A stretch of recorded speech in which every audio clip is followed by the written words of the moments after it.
an utter privilege to be here. I'm always honored to be invited to conventions like this. I never take this for granted, and I absolutely treasure the opportunity to share some of my experiences with you. I'm sure there's going to be quite a number of questions at the end of the day. So let's quickly just get the hands up here. How many of you have attended the South African Labour Law Report seminars over the last couple of years? Hands up. There, yeah, okay. So some of the stuff we've been touching on, and some of the stuff will be new. And if you look at my topic, it really deals with expectation, delivery, transparency, and then obviously the strategies related to that. Now that could easily have been transformed in another topic that says, what do successful companies do when they utilize labor law so that they execute the human resources mandate? So that could have simply also be the other topic. So to understand this, and I haven't heard many speakers talking about this, you'll have to understand the South African economy. If you don't understand the South African economy, you'll not be able to execute this mandate. So I'm going to give you a bird's eye view what the South African economy looks like from 2007 running through to 2008. And this is the changing environment within which you as HR practitioners will have to execute your mandate. Our GDP growth, gross domestic product, has dropped from 2007 of 5.3 to currently we're questioning 0.7%. So what is gross domestic product? It's literally the value of all the finalized product and services that we produce over a time period. Our investment ratio has come down internally to 18.6% over the last 10 years. Unemployment currently officially has gone up to 27.2%. But here's the nutcracker. Our public debt, in other words, producing all of these goods and services, our public debt that consumes this has grown from 2007, 27.8% to now 53.1%. That's the killer. That is one of the main reasons why in this type of current economic environment, HR practitioners battle to implement various projects that lead to job creation, upskilling, etc. And our credit rating in 2007 was a BBB+, which means stable, and we're currently junk status except Moody's. So what happened? Why did I choose 2007 and 2018? Because in 2008, something happened in my and your life. Enters President Zuma. So literally from 2008 to 2018, over the last 10 years, this is how the South African economy has changed. I've listened to all of these speakers talking about what we should do as HR practitioners. I've listened to very few of them mentioning the economic reality. So I'm first going to talk about the economic reality internally, and this is the environment within which you operate. And unfortunately, because we don't have massive management skills in South Africa, when that is the internal environment we operate, capital does what comes natural to it. And that is it reduces its workforce. The wrong thing, but that's what it does. So the next slide is what is the world's perception of us before we get to all the legal issues that we operate within. The world's perception to us has also fundamentally changed in the last 10 years. So you as HR practitioners, you as labor law practitioners, you operate within this changed environment. You cannot begin to think that as HR practitioners, you can follow the same process, the same principles, the same approach you did 10 years ago. Look at it. If you look at the slides, we no longer regard it as the special rainbow child. All the trends in the last 10 years is downwards. There's no positive upward trend, how the world perceives us. So before we get to other characteristics of successful companies that operate within this legal environment and HR environment, the big challenge which I had very few people talking about is internally there's a financial crisis. Externally, we're no longer special. If you think as HR practitioners that you can continue doing the same thing when this environment has radically changed, then you're simply not being truthful to yourself. So, when we deal with employer expectations, delivery, the elements of a successful company, and defining strategies how to deal with labor law within this environment, you see that successful companies that deal with these challenges make sure that the right person is employed for the job. How often do I deal with a client that says, I employ that person because business put pressure on me to fill that gap? As an HR practitioner, you can't be pressurized within this environment. In preparation for this presentation, I did a number of researches amongst our clients. So if you look at the top 200 listed companies in South Africa, basically 50% of each one of them buy a product from either Van Zyl, Rutherford Associates, or the South African Labour Law Reports. And if you look at the cartoon, one of the fundamental elements is whether you recruit, whether you promote, whether or not there are appointments to be made, there is a specific formula that they all follow to be successful. And my suggestion to you is that you should provide yourself with the opportunity, create the opportunity that you can utilize this in your strategies in time to come. So what do they all do? Well, very few of them focus, these successful companies that operate within this labor or HR environment, very few focuses on totally dealing with only a criteria, which is technical skills and qualifications. When they appoint somebody, when they promote somebody, when they recruit somebody, that only counts 30% of the total mark. 40% deals with team considerations. You've listened to the previous speakers talking about when you run a business, it's not an individual sport. It is a team effort. So their ability to fit into a team, the ability of the HR team to fit within the business team counts 40%. 15% is problem solving, both individual problem solving as well as team problem solving. And then 15% for CPD, continual professional development. Let's look at ground level 0. If you are an out-of-date practitioner, you're an incompetent practitioner. There's no shortcut to that. Tell me how many of you that sit here that are practitioners, when you do appointments, promotions, say to the person you interview, show me your CPD portfolio. Hands up. If you're not doing this, why do lip service to CPD? You're simply looking at it as an element and you're ignoring it in practice. It means quite simply that the organization that you're associated with will not be a successful organization within this very, very difficult economic climate. If you work for an organization that focuses on these elements that I've indicated to you now, your organization will be the type of organization that says, we've got an economic downturn. During this economic downturn, we don't have to fear it. What will we do? We'll use it as an opportunity to increase our market share. None of these clients that we've analyzed that utilize the SLLR are fearing the economic downturn. They're looking forward to it because this is how they get rid of more opposition. Now, how many practitioners that sit here can say, I work for that type of organization? So that's the first aspect I would like to highlight. The second aspect that I have to highlight, apart from the individual, the type of individual that you need to utilize, is how the collective bargaining environment has changed over the last couple of years, specifically since 2015. Before 2015, we only knew two types of trade unions, a majority trade union and a sufficiently representative trade union.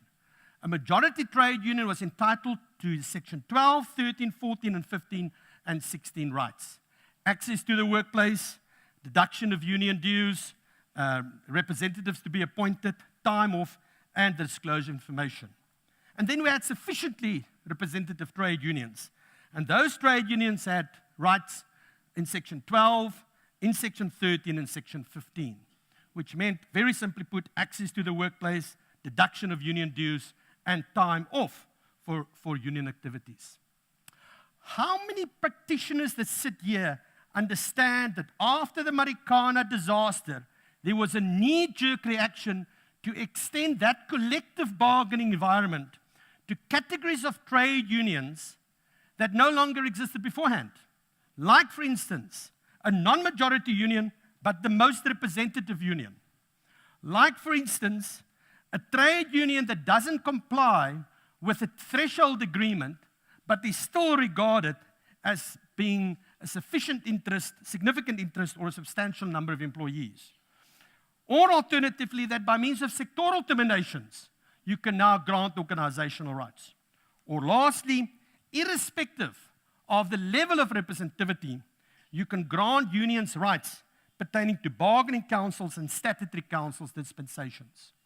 So, as a practitioner sitting here, my prediction is going to be over the next 2 to 3 years, when that module flows through, all the normal, traditional, collective bargaining relationships are going to be turned upside down. You're no longer going to have what I call the gaba-gaba arrangements, where you have your favorite bargaining unit, your favorite majority union, you exclude all other majority unions, and that's it. It's going to be an open field. And the interesting thing is, the legislature is driving it. That's being driven by means of bargaining that took place at NEDLAC. And if you look at the slide, you'll see it happens in terms of both the Labour Relations Act as well as the Basic Conditions of Employment Act. Right, the next aspect is, all of these employers that are successful, all of these employers that have formed a specific type of strategic approach so they can deliver within a transparent environment, run their businesses according to business levels and not despite business levels. You can believe me now, you can believe me later. If the majority of your employees are employed on full-time employment, okay, and gets paid irrespective of business levels, it's a matter of time before the employer will go out of business. It will happen in the beginning, very, very slowly, and the pace will pick up. So very simply put, you can't have that. You can't have a bunch of people standing around without, in fact, producing. You can't have a bunch of people being employed irrespective of your business levels. All successful companies worldwide employ employees according to business levels, upskill them so they can be rostered more often, so the people with the highest skills earn more money than the lowest common denominator. If HR practitioners don't do that in line with the legal requirements and in line with their strategic objectives, you're simply not doing what you should be doing. So, if you look at that slide, and I'm going to come down and just show you, successful businesses roster according to business levels. So they roster and they have employees according to business levels. Successful businesses employ the majority of the employees on part-time employment. Successful businesses has a small core of permanent employees. Successful businesses entice employees to be part-time employees because they can earn more as they get more skills, as they upskills. So what did we do in South Africa? If the business level is above the manpower requirement over there, we just used to pay overtime. Or if the business level was above the manpower requirement there, so in other words, non-successful businesses has a straight line like that pertaining to manpower and skills. So if you operate like that, what they used to do, they pay overtime or alternatively use labor brokers. And when the business levels was below the manpower requirements, people just sit and earn money. So very simply put, if I run this hotel and only 5 rooms are filled, how can I commercially justify, and how can I justify as an HR practitioner paying 100% of the staff 100% of their payment? It's a matter of time before you will go out of business, particularly if you take into account our internal economic environment and the external world within which we operate.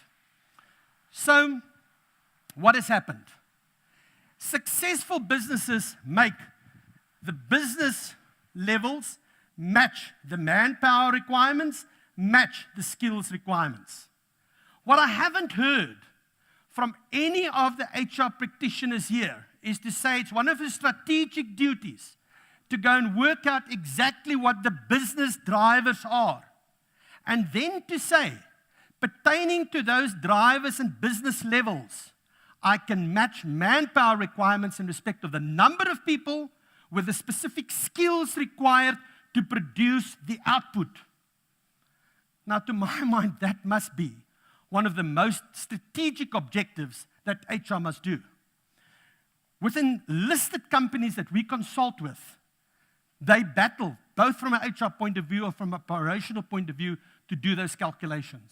They simply speculate about what the business drivers are. And if you say to us, formulate to me the business levels, they haven't done the research to do it. So, ladies and gentlemen, if business hasn't done that, how can you as HR supply the correct number of people with the correct skills on an ongoing basis? So strategically, that's what you have to do. But in South Africa, the worst thing that we've done is we've utilized labor brokers. So what has happened, one of the things that we've done, both HR, management, business, is when the business levels is above that, you bring in labor brokers. We're the only country in the world where labor brokers are listed companies. You don't have it anywhere else in the world. You know why not? Because they embrace the principle of managing the business according to specific manpower requirements. They man the business according to those manpower requirements. They deal with the business according to the specific skills. What do we say? We don't want to manage those people. Get the labor broker, get them on the bucky, I'm simplifying, and that's our solution. It is the lowest form of management interaction that you can get. So, that leads me to the next issue, and that is labor brokers. I'm literally just going to touch on it. You all know that the assigned services case was handed down by the Constitutional Court not so long ago. And just to put this in perspective, there is no other profession in South Africa that is subject to the same legal scrutiny as human resources. It's the only profession that is so regulated by statutory environments that we've literally got an act that applies with every aspect. Whether it is the Labour Relations Act, whether it's the Employment Equity Act, whether it's the Basic Condition Employment Act, whether it's the Skills Development Act, I can continue.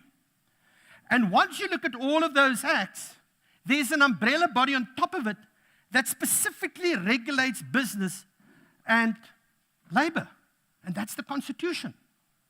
So what I haven't heard here pertaining to HR practitioners giving their presentations is, how do we fit into this environment? So ladies and gentlemen, listen to the following statement I make. There is not one single aspect of human resources that is not subject to legal scrutiny. That legal scrutiny I call a cradle-to-death environment. So from the moment that the HR intervention is born, I write the advert to recruit somebody. To the moment that in fact you recruit, to the moment you employ, to the moment you give benefits, to the moment you promote, right through until the big D dismissal, everything is subject to legal scrutiny. So strategically, if you want to talk about human resources objectives, and you want to talk about aligning human resources strategy with what happens at ground level zero, you have to take that into account. You can't formulate an HR strategy on promotion if you don't know the legal environment within which you operate. And my perception often is that HR practitioners, irrespective of this, designed a strategy on promotion. And then eventually when it bombs out and it goes to the Labour Court, the CCMA, then comes in a check and balances on labour law. It should be the other way around. Why? Because in 1995, we codified human resources in South Africa. We codified it and we chose a specific human resources module. And that module is based on fairness, statutory fairness. Most practitioners, whether you are a labour lawyer, whether you're an advocate, whether you're a trade unionist, whether you're a CCMA commissioner, battle with these concepts. The same type of presentation I do for you, I do for trade unions. The same type of presentation I do for you, I do for CCMA commissioners. The same type of presentation I do for you, I do for labour lawyers and advocates. And they all battle with this concept. Because you'll see that they eventually get caught into a type of labour law practitioner, an HR practitioner. We're going to talk about that later on. So let's take another example, assigned services. And if you just look at the screen, people think that when you create a labour broker environment, it's contractually related. Big mistake. That environment is statutorily created. So I've analyzed for you from the judgment itself. There's the person supplied by the TS to the client, and that person is supplied in terms of Section 198 of the Labour Relations Act. Section 198 of the Labour Relations Act says that when you supply a person, you pay for the person, but the person works at the client, then you are a labour broker. Okay? So let's just take Section 189A, 198, without the A. So that person becomes a statutory employee. I haven't heard for the last 2 days any reference to a distinction between statutory employees and contractual employees. Most practitioners don't even know about the distinction. How strange is it that the courts by far outrun the development that we need to deal with at ground level zero? That's what's happening. So that employee is a statutory employee. Your TS, is your labour broker, is a statutory employer. And the client over there, where the employee works, is the third party. Between the TS and that client is a statutory joint and several liability. So if you're a practitioner and you're going to, over the next couple of years, form a strategic mission, what you're going to do as an HR practitioner, you have to understand that for the first time in your life, there are two types of contracts. There's a statutory employment contract, and then there is a contractual employment contract. Most practitioners behave as if these changes don't even exist. And you need then the Constitutional Court or the Labour Appeal Court to bring us into that reality sphere. So what happens if you then work longer than 3 months? What happens if you get placed by a client and you're not a true temporary employee? Well, it again is a statutory environment. That person that works at the client is a statutory employee.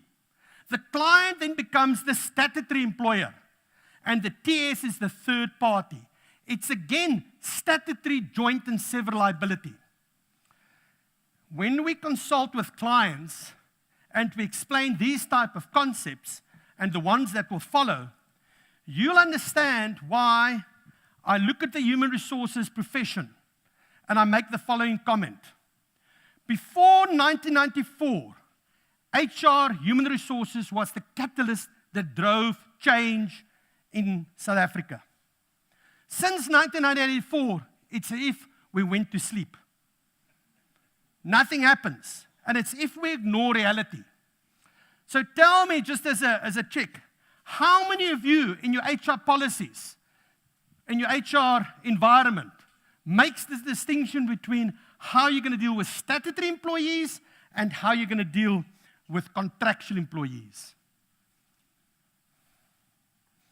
All right, so let's deal with the next issue, and that literally deals with contractual rights and obligations. Have anybody ever asked anybody within your organization where you work, Sorry, is there anybody here from trade unions? Nobody here from trade unions. Are there any labor lawyers here? So all of you are human resources practitioners. That's good, because you give it to a lawyer and he'll probably stuff it up.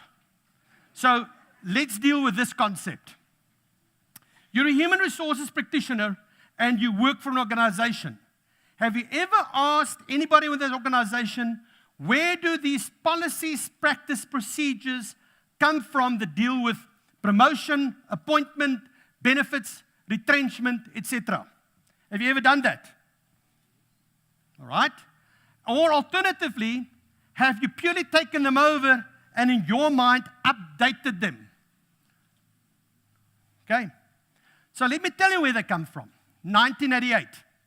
1988 amendments. 6 years before Mr. Mandela get released from jail. The government of the day, the apartheid government, gave up. The workplace, there was violence. They knew that statutory, they couldn't regulate that environment. They came up with quite a clever idea. And it goes like this. We get the trade union, the employer and employees to sign agreements. And if they break those agreements, which they themselves have signed, then what do? We say it's an unfair labor practice. So if you have to track back policies, practices, procedures, and the existence of policies, practice, procedures, they all go back to the 1988 amendments of the then 1956 Labor Relations Act. So what does it look like? In those amendments of 1988, an unfair labor practice basically meant any act or omission that unfairly impairs on the relationship between an employer and employee. In those amendments, an unfair labor practice also meant the failure or alternatively the refusal by an employer, employer's organization, employee, trade union to comply with an agreement. So that was the carrot that as human practitioners we were sold to be in charge of our own destiny at the workplace.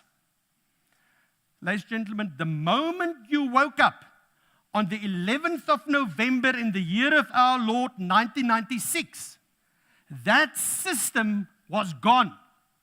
It got replaced by a system called statutory fairness. And what you find at workplaces, that most practitioners exist and operate as if that change didn't take place. So most practitioners up to date think that they still have to comply in terms of the Labor Relations Act with a policy, a practice, procedure, dealing with appointments, promotion, benefits, etc. It's wrong. It hasn't been the law since the 11th of November 1996. And you find a whole bunch of practitioners whose main job is to upgrade policies, practice, procedures dealing with various aspects. So I'll just deal with one and I'll bring it home to you, the concept, and that's the Labor Relations Act compared to the 1956 LRA. So if you look at the slide, if the dismissal was, and I could do the same slide for promotion, I can do the same type of slide for benefits, I can do the same type of slide for any other human resources aspect, but let's just deal with a simple concept, misconduct, which you're not going to fight about. Under the old Labor Relations Act, the 1956 Act, as a result of those amendments in 1988, when a dismissal took place for misconduct and you went to the old industrial court, it was a total defense that you had, Mr. Employer, to comply with the policy, practice, procedure. You will win your case. Exactly was the same pertaining to a dismissal for incapacity. Exactly the same was in respect of a dismissal for operation requirement. Practitioners today, the majority of them, behave as if that is still the legal environment within they operate. Today, even if you fully comply with the policy, practice, procedures that deals with misconduct, incapacity, operation requirements, and as I said, I can add benefits, I can add promotion, I can add all of those things. You do not comply with the statutory definition of fairness. It's a different environment. The one was a politically created environment in 1988. We're now in terms of the new Labor Relations Act, and there is another political solution, which was the solution between capital, labor, and the state at NEDLAC, a tripartite relationship. So if you look at the screen, the moment you woke up on the 11th of November 1996, none of that is applicable, and they're all statutory fairness recipes, with reference to Schedule 8, with reference to Section 189, with reference to Section 189A. So tell me, if you understand that, why do human resources practitioners still upgrade their policies, practices, procedures, thinking that they will be relevant when you determine statutory fairness in terms of the Labour Relations Act? I don't know the answer. And this is the debate we have with trade unions. This is the debate we have with CCMA commissioners, etc., because this is the law as it currently stands. With all of these things, I can probably show you 50, 60, 70 cases setting this out. So, we operate now within a two-system vacuum. Human resources practitioners that are progressive understand this. Human resources practitioners that understand the difference that kicked in on the 11th of November 1996 understand there are two systems. The majority of human resource practitioners are not even aware of this.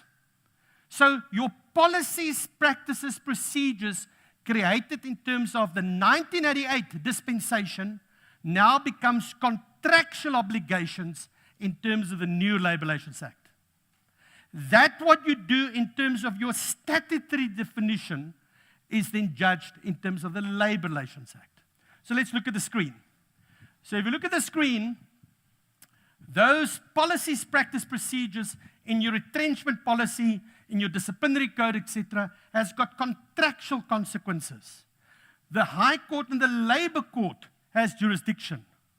So in other words, if as a practitioner, you want to figure out why you don't have the time and the effort to indeed do what you should be doing, and that is converting weak employees into strong employees, I bet you as I stand here that you're probably maintaining two systems without even realizing it.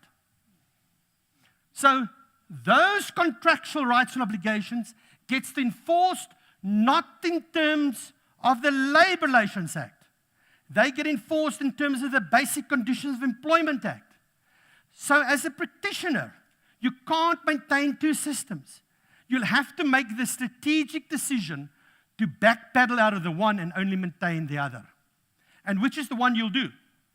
Well, you have to be in line with the current statutory environment. The current statutory environment says there's a statutory concept of fairness, not a contractual concept.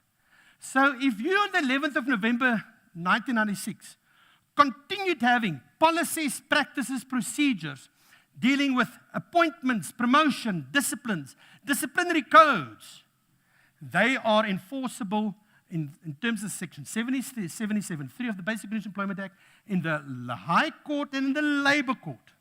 Not at the CCMA, where currently you think those disputes are being dealt with.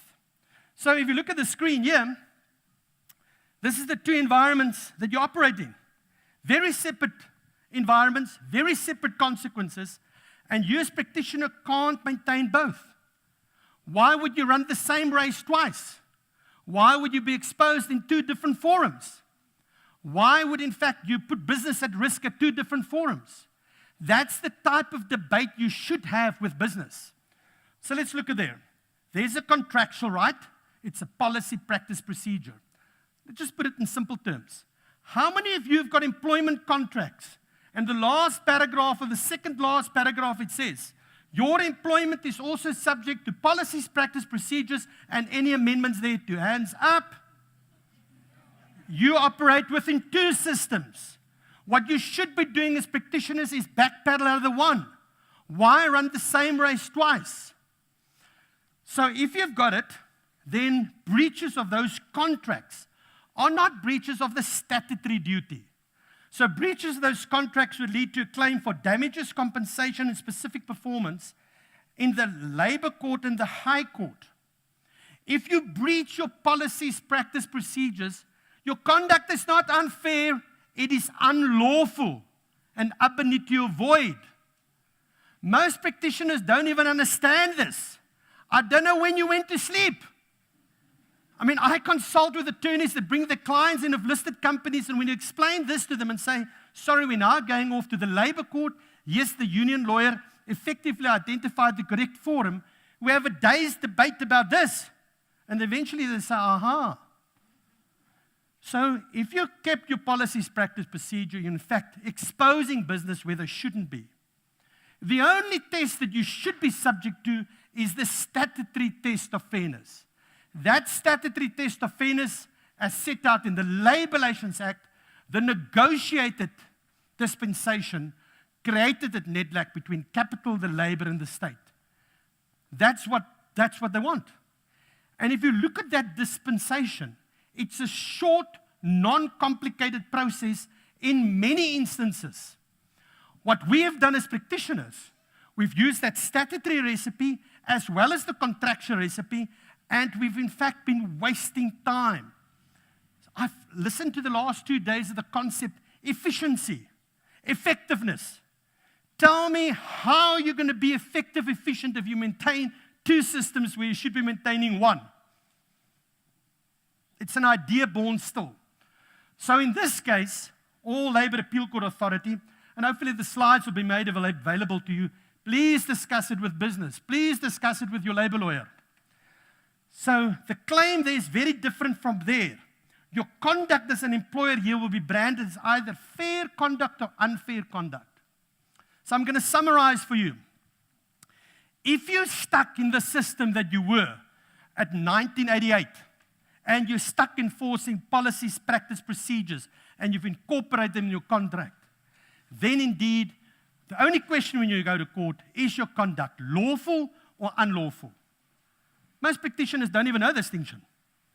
If you've done it correctly and moved with the new dispensation of a statutory concept of fairness from the 11th of November in the year of our Lord, 1996, the only question should be, is your conduct fair or unfair? So before we get to all of these other strategic stuff in human resources, let's just get right what is required at ground level 0 and not waste time. All right. Now, if you've got problems understanding these concepts, then believe me, you're going to sit with me with eyes wide shut when I tell you the next concept. Now again, this concept is driven by the Constitutional Court. How sad is it that courts of law, now a judge has never run an HR department. A judge has never run operations. How sad is that they're giving us insight on what we should be doing? Before 1994, we gave the insight what should be doing. Long before we talked about what was constitutionally correct or accepted, we at the workplace negotiated collective agreements with the unions. We said, we don't care what the law is, you can be permitted on the premises. Because if it doesn't happen, it's unfair. So how sad is the profession that we're waiting for judges that live in ivory towers to tell us what needs to happen? But this concept is important. Because if you understand this concept, you'll understand that again, you run with a dual system as a practitioner. So when strategically you talk about what we should be doing, and strategically we talk about where we should be going, unless you get this right either, you're just wasting time. So this goes back to 2008. It's the Sedumo case, and I'll explain it to you like this. Pre-Sedumo, the employer was judged as a reasonable employer or not.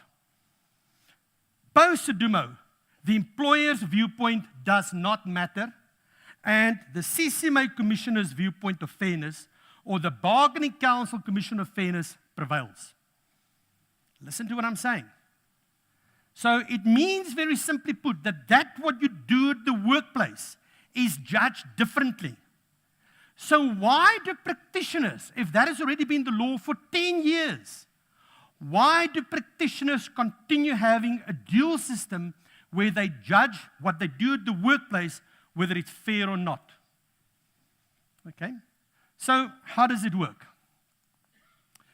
If we look at the screen, prior to Sedumo, there the employer dismisses.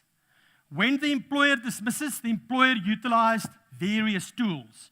The first tool he did was utilize his statutory rights and obligations, and his contractual rights and obligations. We now know that that has fallen away.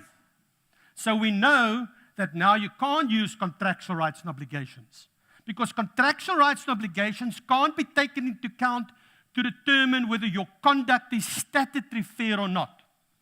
Contractual rights and obligations will be taken into account to determine whether your conduct is lawful or not. So when the CCMA prior to 2008 arbitrated, the CCMA looked at you and see whether you were a reasonable employer. So what did the CCMA do? It said, well, let's see what the employer did when the employer promoted. Let's see what the employer did when the employer dismissed. And if he behaved like a reasonable employer, then I'm not going to interfere. That's the test we utilized in South Africa until 2008. So, when the shop steward representing the employee ran out of oxygen, you would give him an oxygen tank and say, what more do you need to say? When the people weren't present disciplinary inquiries, and I'm just doing it at ground level 0. When people weren't present, you would postpone it. You would have the rights to cross-examination, re-examination, etc., etc. And so at the end of the day, when you went to the old CCMA before 2008, you would say, what more can I do? And if the CCMA commissioner believed you, then very simply you would say you behaved like a reasonable employer and will not interfere. So what happened in Sodumo? The Constitutional Court looked at this concept of a reasonable employer and says, that's foreign in international labor law. You cannot put reasonableness, which is a statutory concept, in the hands of an employer. It will be abused. So worldwide, if you look at the ILO, International Labour Organization in Geneva, worldwide that concept does not exist. It is in essence an apartheid-created system that was entrenched statutory in the 1956 Act. That's how it was created. So therefore, it got literally written out of our law in 2008. So when the CCMA arbitrates, you no longer look and see whether the employer is a reasonable employer. In fact, it doesn't exist. You see whether the commissioner, the bargaining council of the CCMA made a reasonable decision. He is the reasonable decision maker. That's why if you look at the screen, the commissioner's view of fairness prevails over the employer's sense of fairness. It is inquiry de novo. And when the commissioner executes that function, it's an administrative function taking into account the statutory right of fairness. So when the labor court reviews a dismissal, now you can easily say that's applicable to promotions, benefits, name it. He doesn't look at what you did, it looks what the commissioner did. So what do we do as HR practitioners? We still spend time, effort, money doing things internally, and we don't pick up any brownie points because we have to do the same thing over again at the CCMA, the bargaining council, because our view of fairness does not matter, because we're no longer judged as a reasonable employer. There, in fact, is no reasonable employer. Ladies and gentlemen, when I do audits in companies, I see that HR practitioners spends huge amounts of effort and time to make the employer look like a reasonable employer. They're maintaining, once again, two different systems. You're out of sync with the statutory development. You can't even begin to think about all these nice things we talked about efficiency, effectiveness, unless you get this right. The longer you go down this path, the less time you'll have to do what is important for HR. What's important for HR? Adding value to the business. So, what do we have? We indeed have very shortened statutory processes, because these things are created by statute, not by contract. It's a negotiated settlement. Capital, Labour, and the state negotiated these deals at NEDLAC. They came into operation the 11th of November 1996. And that's when most practitioners went to sleep. And they still haven't woken up. And I say it doesn't matter whether you're a trade union official, a labour lawyer, an advocate, doesn't really matter. So I'll just again show you literally what it is. When we do audits at companies to find out whether they're successful or not, one of the things that we say to the company is, how long do you take to do a disciplinary inquiry? It's simple stuff. Forget about promotion, forget about benefits, forget about any of those things. And if your disciplinary inquiry takes longer than 50 minutes, simply put, you do not know what you're doing. Done. You're into job creation or some other ulterior motive. So let me explain to you why. And the same exercise I can do with benefits, same exercise I can do with promotion, the same exercise I can do with appointments, the same exercise I can do with any of the unfair labor practice set out in Section 186. So let's look at this environment in 1956. That's when you went to sleep. It's a criminal justice module. So we charged the employee, an industrial court forum, and you had an unfair labor practice environment. Under the old Labor Relations Act, you didn't have unfair dismissals. When you dismiss somebody, it was either an unfair labor practice or not. Go and look at that environment change on the 11th of November 1996. There's no longer a criminal justice module. There's no longer an industrial court. And there is now an unfair dismissal environment. Now, ladies and gentlemen, strategically, as a human resource practitioner, if you look at this, you can't tell me that you can even begin to imagine that discipline before 11th of November 1996 and subsequent to 11th of November 1996 must be the same. However, the majority of practitioners still do it. By the way, successful companies don't do it. Okay, so how does this change? Let's look at the screen. On the left-hand side, this is the environment that you and I grew up, if you're as old as I am. You have the environment where you put charges. You have got the environment where you ask the employee to plead to those charges, pleads guilty or not guilty. Then it's evidence in chief, cross-examination, re-examination, aggravating and mitigating factors. How many of you still maintain that system? Hands up. No, man.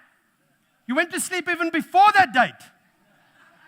You won't find any of these requirements in the new Labor Relations Act.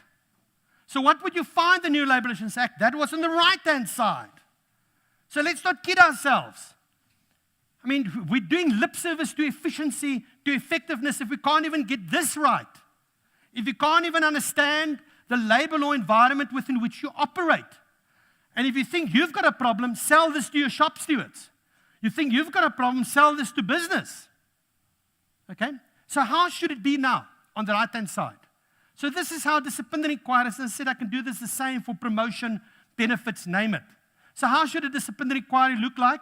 In terms of the statutory recipe.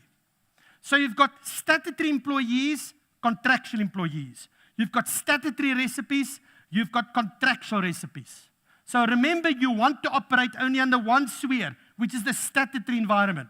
So when the statutory environment change by means of new amendments, negotiated NETLAC, that's the only change you effect. You can't go and effect two changes. Why will you expose yourself twice? So how should this work? I'm the employer, and Jerry is the employee. Let's convert it. Jerry always wanted to be my boss and shunt me around. So here we go.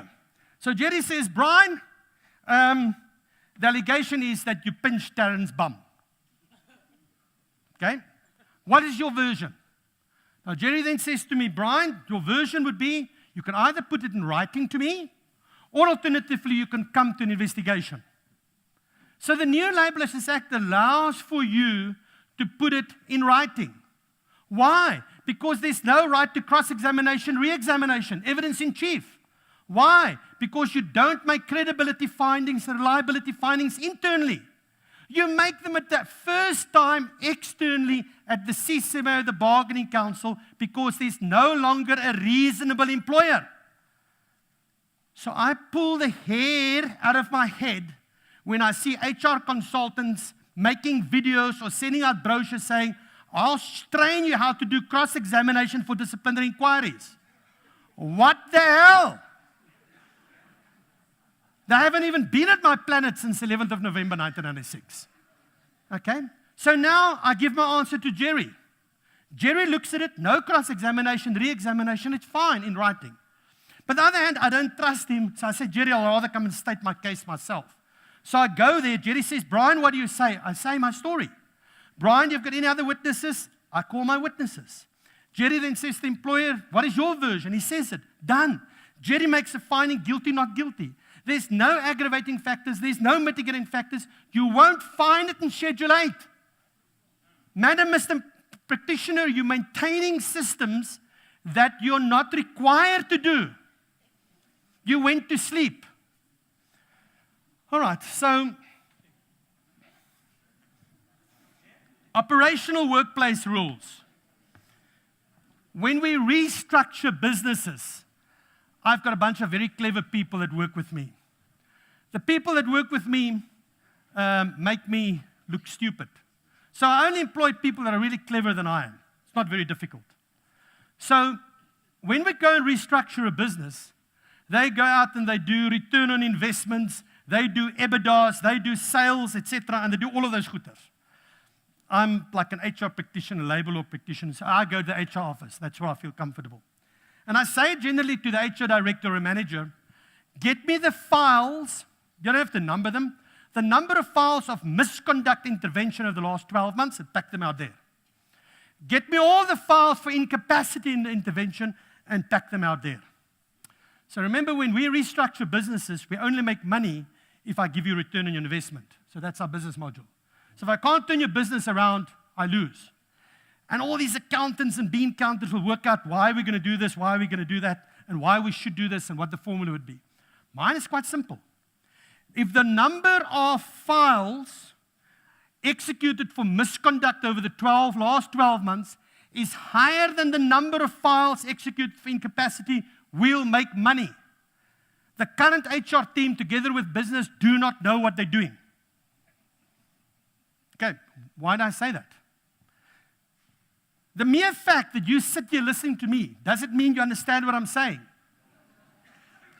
The mere fact that you comply with the disciplinary code and procedure doesn't mean you're a competent worker. So why spend all the time doing it?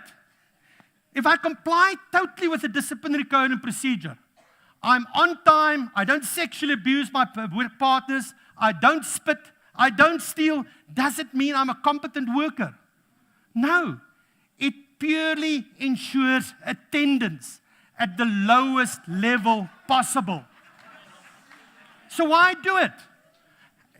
When we have interventions in companies and business says to us, HR is irrelevant, then I say to them normally, why? They say, well, they go down this disciplinary code route all the time, and we can't see what the effect is on our business.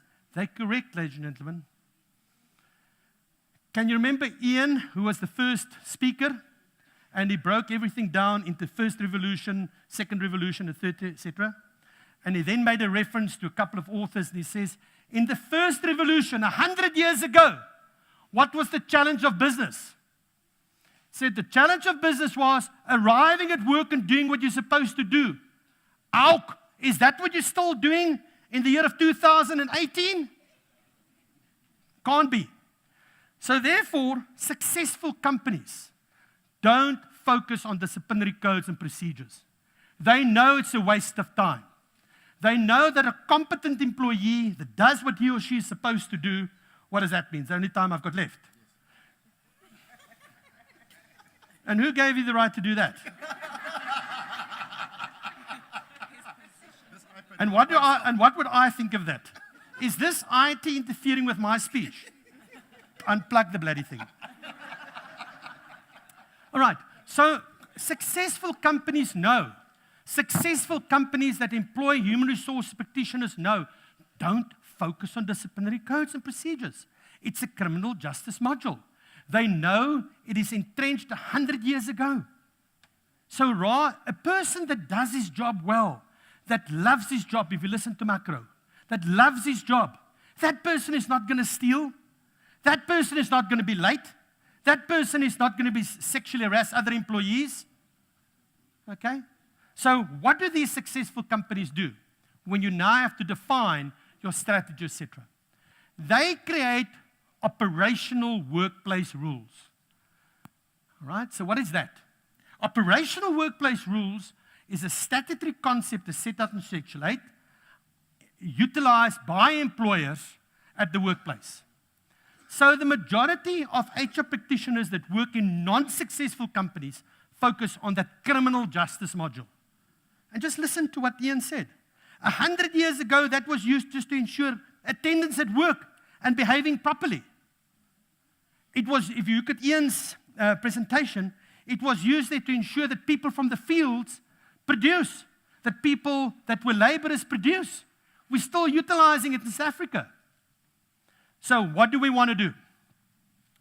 We want to create operational workplace rules and enforce them by means of statutory fairness concepts. So here goes the question. I'm in the tire industry.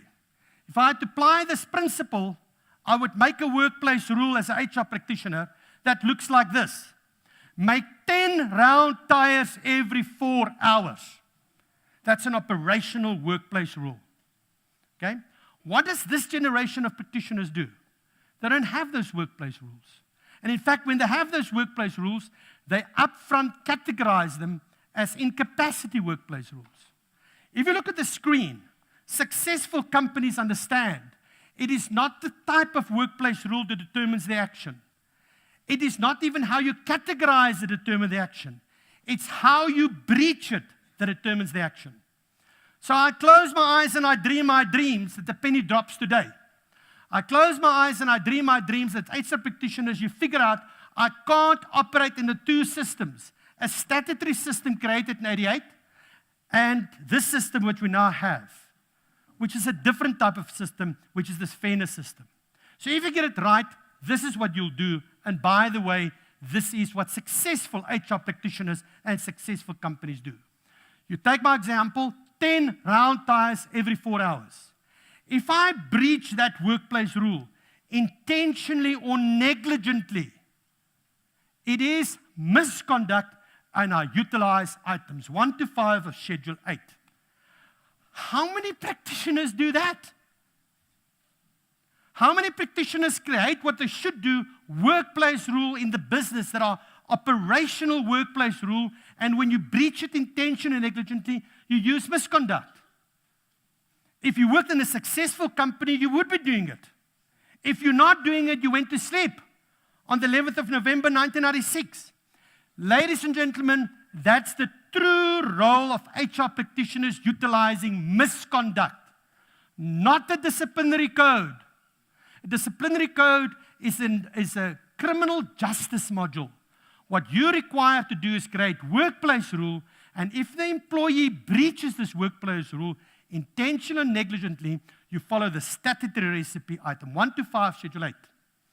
On the other hand, if that employee breaches that workplace rule faultlessly, and there is a medical reason for doing so, then it's incapacity, ill health, injury, and you follow item 10 and 11 of Schedule 8. So if there's a medical reason why I can't make my 10 round tires every 4 hours, that's what you do. And people often ask me, so what is the true place where poor work performance fits in if I'm a human resources manager? It is the default position. Go and read what our negotiators at NADLAC negotiated. They negotiated this statutory dispensation, not some other type of policy, practice, procedures. So what happened at NADLAC? They took away from your individual selection options contractual rights and obligations. They created statutory rights and obligations. If you breach that workplace rule, make 10 round tires every 4 hours, faultlessly, and it's not an ill health injury scenario, it is by default poor work performance, which means you utilize items 8 and 9 of Schedule 8. So, you get 4 types of human resources labor law practitioners.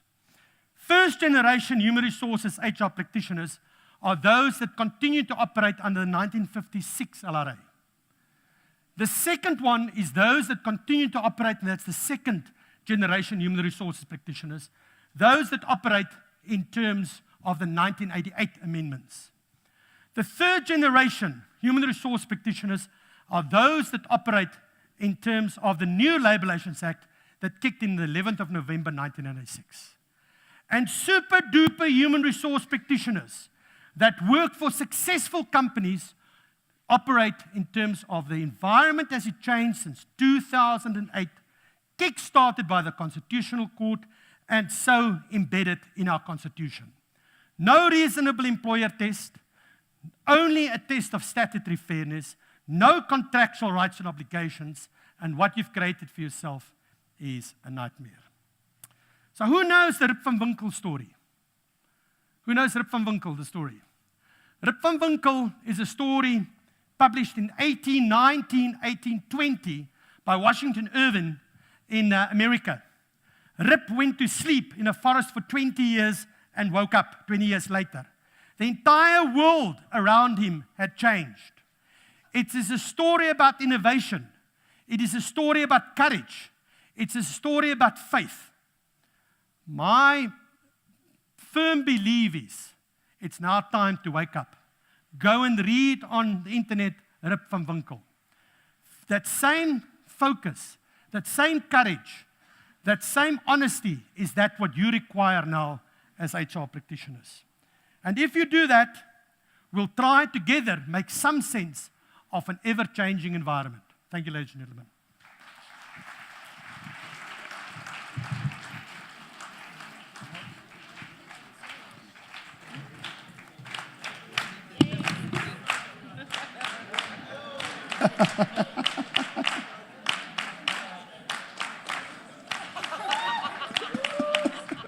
Who told you to do that?